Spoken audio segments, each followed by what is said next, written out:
ஆச்சி மசாலா. எந்த சமையலும் ருசி தேடும் ரகசியம். 20 ரூபாய்.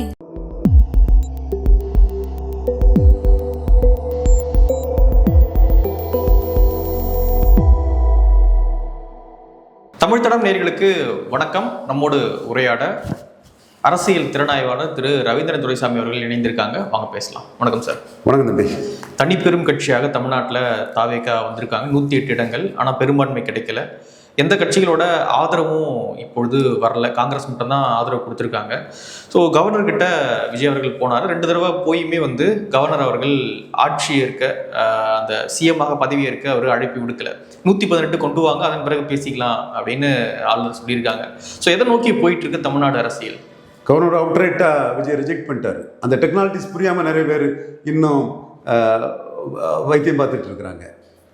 ஃபஸ்ட்டு சிங்கிள் லார்ஜஸ்ட் பார்ட்டியில் அதில் ஆட்சி அமைக்க முடியுமான்னு எக்ஸ்ப்ளோர் பண்ணி பார்த்தாரு. முடியாதுங்கிறத இன்னைக்கு 3 மணிக்கு அவர் ராஜ்பவன், ஓகே இப்போ அது இப்போ பேர் மாதிரி இருக்குல்ல, லோக்பவன் ப்ரெஸ் ரிலீஸ் ஆகிட்டே கொடுத்துட்டார். ப்ரெஸ் ரிலீஸ் தெளிவாக இருக்குது.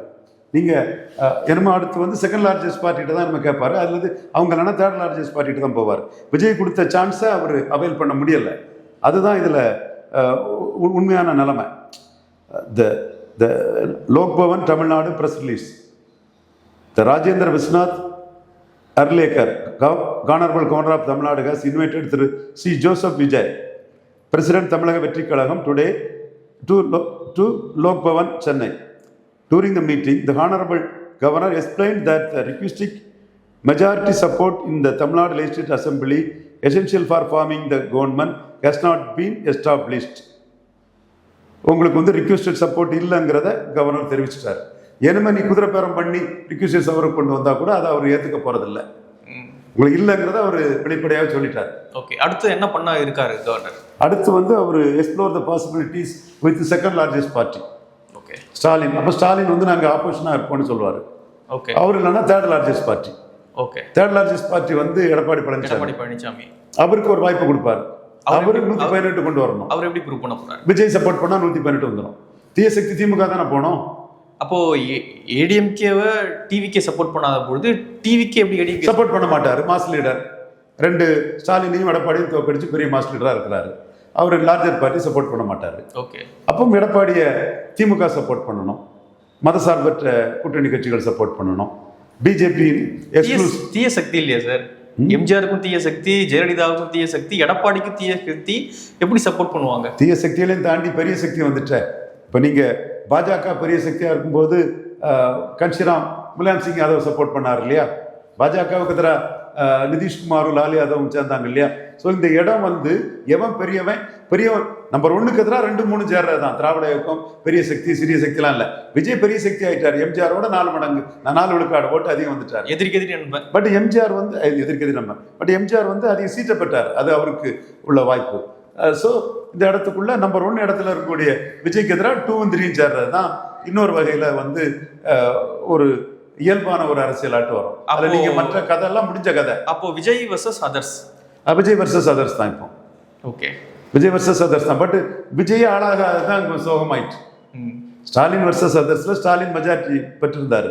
விஜயே மெஜாரிட்டி பெறாததுனால தான் இப்போ விஜய் வர்சஸ் அதர்ஸுங்கிறதுல விஜயே உட்கார முடியாதது தான் அவரோட சோகம். உங்களுக்கு தெரியும் என்ன யாதுங்கிறது. மோடிக்கு நன்மைக்காக எவன் பேசுறானோ அவங்கிறதுக்கு மோடி கிட்ட வெயிட்டேஜ் இருக்குங்கிறதும், தன்னோட இச்சஸை சொரியதுக்கு அரசியல் பேசுறவங்கள்ட்ட மோடிக்கு கருத்துக்கு வெயிட்டேஜ் இருக்காதுங்கிறதும் தமிழுக்கு ஒரு நல்லுலகம் சசிகலா மேட்டர்லையும் பார்த்துட்டு இப்போ விஜய் மேட்டர்லையும் பார்த்துக்கிட்டு தான் இருக்கு தமிழுக்கு ஒரு நல்லுலகம். நான் நியாயமா நடுநிலையா பார்க்குறவனுக்கு தெரியும் எவன் மோடிக்காக சிந்திக்கிறான் அவன் கருத்துக்கு மோடி கிட்ட வெயிட்டேஜ் இருக்கும். எவன் தன் சொந்த அரிப்பை சொரியதுக்கு சிந்திக்கிறான் அவன் கருத்துக்கு மோடி கிட்ட பெரிய வெயிட்டேஜ் இருக்காதுங்கிறது இந்த விஷயத்துல இப்ப நடந்துட்டு இருக்குது. ஓகே, இப்போ எடப்பாடி அவர்கள் ஆளுநரை சந்திச்சா ஆளுநர் எடப்பாடி அவர்களை பதவி ஏற்கிறதுக்கு அழைப்பார். ஆனா எடப்பாடி எப்படி அதை 118ன்றதை எப்படி காட்ட போறாரு? அப்போ விஜய் ஆதரிக்க மாட்டாரு. ஓகே, அப்போ திமுக ஆதரிச்சு தான் 118 வரணும். திமுக ஆதரவு கடிதம் கொடுப்பாங்கன்றீங்க. அதுதான் சஸ்பென்ஸா இருக்குது இப்போ. ஓகே, அதுதான் என்ன டான்ஸ் அண்ட் ட்விஸ்ட் வருதுன்னு தெரியல. பட் அந்த இதில் பேச்சுவார்த்தைகள் நடந்தது. அதிமுகவில் இருந்து தென் மாவட்டத்தில் மீண்டும் திமுகவில் சேர்ந்து அமைச்சராக இருந்த பவர்ஃபுல்லாக இருந்த ஒருத்தரும் வட தமிழகத்தில் உள்ள அதிமுக அமைச்சரும் நட்பு ரீதியாக பேசி தான் அது ஸ்டார்ட் ஆகி அது மேல் மட்டத்தில் வந்துட்டு ஏன் இப்போ காமராஜ் தோல்வியை பெருஞ்சர் அண்ணா பெருந்தகை வருத்தப்பட்டது மாதிரி ஸ்டாலின் தோல்வி எடப்பாடி வருத்தப்பட்டதாட்டு புதுச்சேரி அதிமுக ஒரு தலைவரை வந்து அதை சொல்கிறாருன்னா அந்த டாக் அதெல்லாம் வந்தாச்சு. ஸோ அது ஒரு டைப்பாக போயிட்டு இருக்குது. அதிமுக கூட சிபிஎம் சிபிஐ இவங்கெல்லாம் சேர்ந்து எக்ஸ்க்ளூசிவ் ஆஃப் பிஜேபி ஒரு இது அவங்க ஒரு ஃபார்மேஷனுக்கு அவங்க முயற்சி பண்ணுறாங்க. டிவிகேவுக்கு காங்கிரஸ் ஆதரவு கொடுத்தது தான் இந்த சூழலுக்கு காரணமா? டிவிகேக்கு காங்கிரஸ் ஆதரவு கொடுத்தது ஒரு அரசியல் அநாகரிகம். ஸ்டாலின் முதல்வர் திமுக சொல்லிக்கிட்டு பாஜகவை இது பண்ண போறேன்ட்டு ஆதரவு கொடுக்கறது பச்சை துரோகம். நீ உன்னோட முள்ள மாறித்தனம் கேப் மாறித்தனம் எல்லாத்துக்கும் பாஜக எதிர்ப்புங்கிற ஒரு போர்வைக்குள்ள படுத்து தூங்கலாம்னா எப்படி இன்னைக்கு திமுக அதிமுக எதிராக விஜய்க்கு வாக்கு வந்ததோ அதே மாதிரி பாஜக எதிர்ப்புங்கிற ஒரு புள்ளிக்குள்ள எவ்வளவு அயோக்கியத்தனத்தையும் எவ்வளவு அரசியல் முறையற்ற தன்மையும் செய்யலாம்னா அதுக்கும் ஒரு எதிர்ப்பு வரும். காங்கிரஸ் 2029 இந்துக்கள் மத்தியில் ஒரு பெரிய அடி காங்கிரஸுக்கு 71 ஸ்வீப் பண்ணவங்களுக்கு 77 ஸ்வீப் பண்ணவருக்கு 80 ஸ்வீப் பண்ண கட்சிக்கு 84 ஸ்வீப் பண்ண கட்சிக்கு 89 91 திரும்ப 2004 2019 ஸ்வீப் பண்ண அந்த குடும்பத்துக்கு வந்து ஒரு பெரிய அடி வந்து அவங்களோட முள்ள மாறித்தனம் கேப் மாறித்தனம் அரசியல் நயவஞ்சகத்தகம் எவ்வித அரசியல் நியாயமும் தர்மமும் இல்லாமல் ஒரு லஜ்ஜையே இல்லாமல் கீழ்த்தரமா பண்ணின ஒரு அரசியலுக்கு ஒரு அடி 29 விழுவும் நான் உறுதியாக நம்புறேன் காங்கிரஸுக்கு. ஆனால் இந்த ரிசல்ட்லாம் வருவதற்கு முன்பாகவே அந்த சீட் ஷேரிங் போகும்போதே காங்கிரஸ் டிவிகே கூட்டணி அப்படின்ற விஷயங்கள்லாம் போயிட்டு இருந்தது. அதுக்கப்புறம் ரொம்ப இழுத்து பிடிச்சி தான் திமுக காங்கிரஸை கூட்டணியில் வச்சிருந்தாங்க. முடிஞ்ச பிறகு ரிசல்ட் வந்த பிறகு ஏன் நின்று ஸ்டாலின் முதல்வன் சொல்லி 5 சீட்டு ஜெயித்துட்டு தானே போற? அவனை வச்சு ஸ்டாலினை சொல்லி தானே 5 சீட்டு ஜெயித்த, திமுக உழைச்சு தானே 5 சீட்டு ஜெயித்த. இல்ல காங்கிரஸுடைய ஓட்டு அங்க இருக்குல்ல, திமுக கிட்ட காங்கிரஸுக்கு ஓட்டு இருக்கு, நான் மறுக்க வரல. பட் 5 சீட்டும் ஸ்டாலின் முதல்வனா சொல்லி ஜெயித்த. நீ கேப்டன் இல்லையே. விஜய்க்கு லாபம் தான் காங்கிரஸ் வந்தது. காங்கிரஸுக்குள்ள ஓட்டு அது இதெல்லாம் கொஞ்சம் கூடும். நான் சொல்றது காங்கிரஸுக்கு அரசியல் நாகரிகமற்ற செயல். அது ஒரு ராமதாஸ் இதை பண்ணா என்ன விமர்சனம் பண்ணியிருப்ப? அப்ப இன்னைக்கு ஆளுநர் ஷானவாஸ் கூட ஒரு கேள்வி கேட்கிறாப்புல, 108 இருந்து திமுக கொடுக்கலன்னா திமுக அது களத்துக்குள்ள இறங்கி ஃபைட் பண்ணியிருப்பான், விஜய் ஏன் ஃபைட் பண்ணலன்னு சில விஷயங்களை கேட்கிறாப்புல. அது அவர் ஸ்டெண்டிக்காக அவர் கேட்கிறார். நான் வந்து இந்த இடத்துக்குள்ள இதை ராமதாஸ் பண்ணியிருந்தா எவ்வளவு விமர்சனம் பண்ணியிருப்பீங்க? அதான் குருமூர்த்திட்ட கேட்கிறேன். இந்த அரசியல் நாகரிகமற்ற செயலை குருமூர்த்தி ஏன் கண்டிக்கல? உங்க இன்டெகிரிட்டி எங்க போச்சு? உங்க நாணயம் எங்க போச்சு? உங்களோட இன்டெகிரிட்டி நாணயம் கேள்விக்குறியாகுது சார். இப்போ ஸ்டாலின் அவர்களை ரஜினிகாந்த் அவர்கள் சந்திச்சதுக்குள்ள ஏதாவது அரசியல் இருக்கா? சந்திக்கிறாரு. ஒருத்தர் தோத்துக்கூடிய டைம்ல இன்னைக்கு ஸ்டாலினுக்கு தோல்வியை எல்லாருமே வருத்தப்படுறாங்க. அதில் ரஜினி சந்திக்கிறாரு. சந்திச்சுட்டு அவர் தோல்வி அடைஞ்ச நேரத்தில் கூட வந்து நிற்கிறாங்கன்னு சொல்றாரு போது ரஜினிக்கு குவாலிட்டியும் கேரக்டரும் அதில் நிற்குது. இப்போ வரக்கூடிய செய்திகளுக்கும் அந்த சந்திப்புக்கும் சம்பந்தம் இருக்கா? அந்த அரசியல் நபர்கள் பலரும் செய்வாங்க. அண்ணன் ரஜினிகாந்த் தான் நாயுடுவுக்கும் மோடிக்கும் ஒரு நட்பை ஏற்படுத்தி கொடுத்தது எல்லாருக்குமே தெரியும். அரசியல் நபர்கள் இருக்கா இல்லையான்னு எனக்கு தெரியல, இல்லைன்னு என்னால் சொல்ல தெரியல. இருக்குங்கிறதுக்கு என்கிட்ட ஆதாரம் இல்லை. அப்புறம் நான் அண்ணன்கிட்ட பேசலை. நான் அவர்கிட்ட பேசியே ரொம்ப நாளாகுது. இப்போ போய் பார்க்கணும், பார்த்து பேசணும். இனிமே ஃபைட் வேண்டாம், ஃபைட் பண்ண வேண்டிய அவசியம் இல்லை. அதான் கவர்னர் பார்த்துக்கிட்டாரு. ஓகே. இப்போ ஸ்டாலின் அவர்கள் காலையில் ஒரு ஆங்கில நாளேட்டுக்கு சொல்லும்பொழுது நாங்கள் எந்த டிஸ்டர்பும் பண்ண மாட்டோம், டிவிகேவுக்கு ஒரு 6 மாதம் நாங்கள் வெயிட் பண்ணி தான் பார்க்க போகிறோம் அப்படின்றதான் சொல்லியிருந்தார். அப்படி இருக்கும்பொழுது நீங்கள் வேற ஒரு விஷயம் டிவிகே தான் வாய்ப்பு கொடுக்கலையே கவர்னர். 6 மாதம் வெயிட் பண்ண வேண்டிய அவசியம் இல்லையே. கவர்னர் அழைக்கலையே, எஸ்டாப்ளிஷ் பண்ணலன்னு சொல்லிட்டாரு. பிரசிடென்சியல் ரூல் தானே கரெக்டாக இருக்கும். அது என்ன வருதுன்னு சொல்ல தெரியல. பிரசிடென்ட் ரூல்னா பாரதிய ஜனதா ரூல் தான், மகிழ்ச்சி தான் அது நமக்கு. அது எப்படி வருதுங்கிற நமக்கு சரியா. திரும்ப எலெக்ஷன் நடந்ததுன்னா விஜய் தானே சார்? திரும்ப எலெக்ஷன் என்ன சூழ்நிலை நடக்குது, எப்படி அலைன்மெண்ட் வருதுலாம் பார்க்கணும் இல்லையா? இப்போ விஜய்க்கு என்ன மெஜாரிட்டி கிடைச்சா கொடுக்காம போயிட்டாங்க. ஏன் எதியூரப்பாவுக்கு இதுதான் நடந்தது. திரும்ப எலெக்ஷன் நடந்ததும் காங்கிரஸும் ஜேடிஎஸ் இல்லாமலா போயிட்டு எல்லாரும் தானே நின்னாங்க. எதியூரப்பாவுக்கு இது கொடுக்கப்படல, பட்னாவிஸ்க்கு இது கொடுக்கப்படல. பட்னாவிஸ்க்கு இது நடந்தது இல்லை. எடியூரப்பாவுக்கு வந்து 14 நாள் அந்த கவர்னர் கொடுத்தாரு. நீதிமன்றம் தலையிட்டு 1 நாள் தானே கொடுத்தாங்க. இப்போ 3 நாள் கொடுத்துட்டார. டெலிபரேட்லி விஜய்க்கு டிலே பண்ணப்பட்டிருக்கா? எதியூரப்பாவுக்கு நடந்ததும் பட்னாவிஸ்க்கு நடந்ததும் தான் நடந்திருக்கு. சார் பொம்மை கேஸுங்கிறது ஒரு இது. அதுக்கு பிறகு Yediyurappa Parameshwara versus union government Yediyurappa கேஸுங்க. எதியூரப்பா போடல. எதியூரப்பாவுக்கு எதிராக காங்கிரஸ்ல பரமேஸ்வரா போடப்பட்ட கேஸ். பரமேஸ்வரனா யாருக்கும் தெரியாதுங்கனால எதியூரப்பாங்கிற பேரை சொல்றேன். எதியூரப்பா சீஃப் மினிஸ்டரா இருந்தவர். ஸோ எதியூரப்பா வழக்குப்படி பரமேஸ்வரா வெர்சஸ் யூனியன் கவர்மெண்ட் தான். அதில் வந்து இந்த மாதிரி மூணாவது கட்சி வர்றதுக்கு குதிரை பேரத்துக்கு வழிவகுக்கக்கூடாதுன்னு தானே அதில் சொல்கிறாங்க. அப்போ நீ குதிரை பேரத்துக்கு வழிவகுக்க மாட்டேன், உங்களுக்கு இடம் இல்லைன்னு அவுட்ரைட்டாக ரிஜெக்ட் பண்ணிட்டாரு. ஃபஸ்ட்டு முதலிட கட்சிக்கு வந்து வாய்ப்பை முடிச்சிட்டாரு. இன்னும் அது முடியாதது மாதிரி கஸ்தூரி போன்றவங்களாம் பேசுறது வேடிக்கையாக இருக்குது. வெள்ள கஸ்தூரி தாவேக்கால போய் சேரலாம், அது அவங்க விருப்பம். பொம்மை கேஸ்லேயே வந்து ரொம்ப அழகாக நீதிமன்றம் சொல்லியிருப்பாங்க, சிஎம்மா பொறுப்பு ஏற்றுக்கிட்டு கூட அவங்க மெஜாரிட்டியை அவங்க ப்ரூவ் பண்ணலாம். Majority should be tested in the floor of the courts தான் பொம்மை கேஸோட இது. ஆமாம், இது Parameshwara versus union government case வேற அல்ல. எதியூரப்பாவுக்கு 14 நாள் கொடுத்தாங்க. அதை தானே காங்கிரஸ் எடுத்துகிட்டு போனால் கொடுக்கக்கூடாதுன்னு. அப்போ தானே உச்சநீதிமன்றம் ஒரு நாளோட முடியும்னாப்புல. அப்போ ஒரு நாளோட முடியும்னு உச்சநீதிமன்றம் சொன்ன மாதிரி நீங்கள் நம்பரே இல்லைன்னு இவர் முடிச்சுட்டு போயிட்டாரு. ஒருவேளை சிஎம் ஆகி ப்ரூவ் பண்ணுற மாதிரி வந்தால் ப்ரூவ் பண்ணிடுவார் அப்படின்னு நினைக்கிறாங்களோ? அது அப்படி தானே இருக்கும். கவர்னருக்கு ப்ரெரோகேட்டிவ் இருக்குது இல்லை, கவர்னருக்கு உரிமை இருக்குது இல்லை, அப்படி கூட நினச்சி பண்ணியிருக்கலாம். நான் மறுக்க வரல. எங்க என்ன சுயம் பிரகாசம் யோக்கியமாக பண்ணுறாங்களான்னு சொல்ல வரல. அரசியல் இருக்கு, அவங்களுக்கு ப்ரெரோகேட்டிவ் இருக்குது இல்லை. விருப்ப உரிமைன்னு திமுகவே சொல்றான்ல, மாநில உரிமை பேசக்கூடிய கட்சியான திமுகவே ஆளுநருக்கு உரிமை இருக்கு, ஆளுநருக்கு உரிமை இருக்குது. இட் இஸ் ப்ரெரோகேட்டிவ், விருப்ப உரிமைன்னு சொல்றாரு. அவருக்கு வந்து விஜய்டே அதான சொல்லி விட்டுருக்கிறாரு. நீங்க 118 கொண்டு வந்தாலும் உங்களால ஸ்டேபிள் கவர்மெண்ட் கொடுக்க முடியாதுன்னா அது முடியாதுன்னு, என்னால பதவியேற்பு உங்களை நடத்தாம இருக்க முடியும்னு தன்னோட ரைட்ஸை தானே கவர்னர் சொல்றாரு. எங்க சசிகலா விஷயத்துல என்ன நடந்தது? 133 இருந்து சசிகலாமையா இருக்கு. இவர் ஓபிஎஸ் தர்மயுத்தம் பண்ண பிறகு 122 தான் இருந்தது. சசிகலாவுக்கு பதவி பிரமாணம் பண்ண வைக்க வரலையே. அப்போ நான் என் ஃப்ரெண்டு காசிநாதன் தமிழன் எக்ஸ்பிரஸ் எடிட்டராக இருந்தார், லீகல் சைடாக ரொம்ப நல்லா ஒர்க் அவுட் பண்ணக்கூடியவர். அவர் வந்து நாம் அன்றைக்கி ஜெயலலிதாவுக்கு எதிராக என்னோட நண்பர் பாரத் பதக்ஜி, கிரேட் நோபல் சோல், ஒரு குஜராத் பிராமின், மோடிக்கு பெரிய லாயலிஸ்ட். ஜெயலலிதா மோடியானா ஜெயலலிதா மோடியை ஏமாத்திடக்கூடாதுங்கிறதுல ரொம்ப தெளிவாக இருந்தது. இங்கே உள்ள பிஜேபி உடம்ப பிஜேபிலையும் மனசு ஜெயலலிதா வச்சிருக்கக்கூடியவர்களாம் ஜெயலலிதா மோடி ஏமாத்தினாலும் பரவாயில்லன்னு நினச்சான். பட் அவரும் பிராமின் தான். ஆனால் அவர் ஜெயலலிதா மோடி ஏமாத்திடக்கூடாதுன்னு நினச்சவர். அவர் மோடி ஜெயலலிதா விஷயத்தில் எங்கள் கருத்துக்கள் எல்லாம் சொல்லி ஜெயலலிதா வந்து மோடி ஏமாத்திராத அளவுக்கு மோடி அலர்ட் பண்ணவர். என்ன நடந்துங்கிறது ஜெயலலிதாவுக்கு தெரியும். மோடிக்கு சைக்காலஜிக்கல் ப்ரெஷரை தாங்க முடியாமல் ஜெயலலிதா என்ன ஆனாங்கிறது தமிழ்நாட்டுக்கு தெரியும். நாங்கள் மோடிக்கு மைண்டாக அந்த இடத்துக்குள்ள what is embedded Modi's mind was rekindled by us. அந்த இடத்துக்குள்ள நாங்கள் ஜெயலலிதா இறந்த பிறகு சசிகலாவுக்கு வாய்ப்பு கொடுக்கக்கூடாதுங்கிறதுல அவர் தான் ஒரு 2-3 கேஸ் லாஸ் எடுத்துகிட்டு வந்தார். இது ஸ்டேபிள் கவர்மெண்ட் ஒரு கவர்னரால் கொடுக்க முடியாதுன்னா, ஒரு சிஎம் டெசிக்னேட்டால் கொடுக்க முடியாதுன்னா பதவி பிரமாணம் பண்ணி வைக்க வேண்டாங்கிற கேஸில் அதை கொடுத்தாரு. அதைத்தான் நான் கவர்னர் மாளிகைக்கு வந்து ஒரு கம்ப்ளைண்ட்டாக ஒரு என்னோட கருத்தாக மெயில் பண்ணியிருந்தேன், கொண்டு கொடுத்தேன். அப்போ அந்த இடத்துக்குள்ள ஸ்டேபிள் கவர்மெண்ட் சசிகலாவால் 122 எம்எல்ஏ வச்சிருந்த சசிகலாவால் கொடுக்க முடியாதுன்னு சென்னமேனி வித்யாசார் அவர் முடிவெடுத்தார். So this is the prerogative of the governor. So இங்கேயும் நீங்கள் கூட்டணின்னு சொல்லி காங்கிரஸ் கூட்டணியோடு சேர்த்து கொடுத்தீங்க. நீங்கள் கூட்டணின்னு கொண்டு போகும்போது உங்கள் கூட்டணிக்கு 118 இல்லைன்னு அவர் ரிஜெக்ட் பண்ணுறாரு. இப்போ விசிகா கம்யூனிஸ்டுகள்லாம் வருவதற்கான வாய்ப்புகள் இல்லையா? எங்கே வர்றதுக்கு? அவர் தான் முடிச்சுட்டு போயிட்டார் கவர்னர். இனிமே ஆப்பர்ச்சுனிட்டி தர மாட்டாங்க, கொடுக்க மாட்டார். ஓகே, உங்கள் வாய்ப்பை நான் கொடுத்தேன், நீங்கள் சரியாக பயன்படுத்தலைன்னு சொல்ல அவருக்கு ப்ரெரோகேட்டிவ் தான். இனிமேல் கொடுக்க மாட்டாருங்கிறதுக்கு தான் அவர் அதை ப்ரெஸ் நோட்டாட்டே கொடுத்து முடிச்சிட்டார். இப்போ செகண்ட் லார்ஜஸ்ட் பார்ட்டி தான் கூப்பிட்டு போகிறாங்க. செகண்ட் லார்ஜஸ்ட் கூப்பிட்டு உங்களால் எக்ஸ்ப்ளோர் பண்ண முடியுமா, ஆட்சி அமைக்குங்கிறது தான் பார்ப்பாங்க.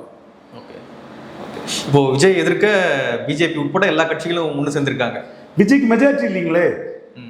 விஜய்க்கு தான் காங்கிரஸ் சப்போர்ட் பண்ணுது. மொள்ள மாதிரித்தனமா ஸ்டாலின் முதல்வர் சொல்லிக்கிட்டு திமுக கூட நின்று வளைச்சிக்கிட்டு பல்ட்டி அடிச்சு சப்போர்ட் பண்ணுதா? இல்லாமல் இல்லையே.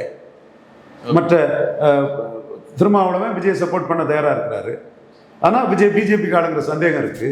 சிபிஎம் சிபிஐக்கு பிஜேபி காலங்கிற சந்தேகம் இருக்குது. பிஎம்கே வர மாட்டாங்க சார் இந்த பக்கம்? பிஎம்கே என்டிஏ கூட்டணியில் உறுதியாக இருக்கிறாங்க.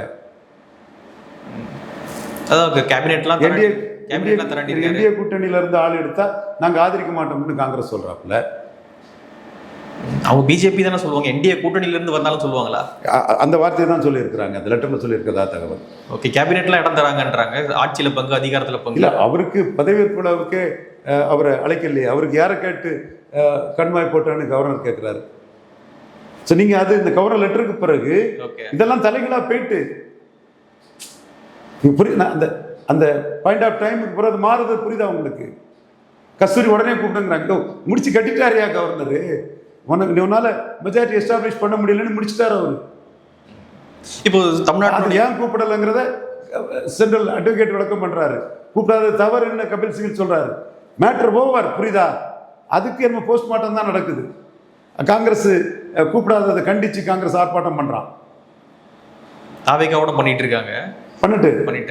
இப்போ நாம் தமிழ் கட்சியினுடைய சூழல் என்ன சார்? இந்த எலெக்ஷன்ல 4% அப்படின்னு அவங்க வாக்கு சதவீதம் தான் குறைஞ்சிருக்கு. எப்பொழுதும் இல்லாத அளவுக்கு இந்த எலெக்ஷன்ல அவங்களுக்கு குறைஞ்சிருக்கு.